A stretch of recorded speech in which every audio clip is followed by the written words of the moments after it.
Pada Kamis 3 Februari 2022 kemarin, tambahan kasus COVID-19 Bali melonjak signifikan tembus 1.500 orang. Jumlahnya hampir 2 kali lipat dari sehari sebelumnya yang mencapai 771 orang. Kabar buruk lainnya, kematian masih dilaporkan. Meskipun jumlahnya sudah lebih banyak dari sehari sebelumnya, pasien yang sudah sembuh juga lebih sedikit dari kasus baru. Tambahannya mencapai puluhan orang. Menurut data Satgas Penanganan COVID-19 Bali, jumlah kasus baru yang dilaporkan sebanyak 1.501 orang. Kumulatif kasus yang ditangani Bali mencapai 119.478 orang. Tambahan kasus dilaporkan 9 kabupaten kota, terbanyak dilaporkan Denpasar mencapai 369 orang. Disusul Badung di urutan kedua dengan jumlah 354 orang.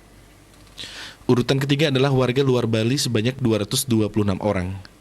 Posisi selanjutnya Tabanan mencapai 185 orang, Gianyar sebanyak 111 orang, Buleleng 110 orang, Jembrana 52 orang, Kelungkung 46 orang, Karangasem 28 orang, dan Bangli 20 orang.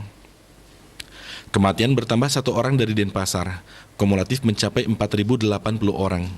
Rinciannya 4.074 WNI dan 6 WNA.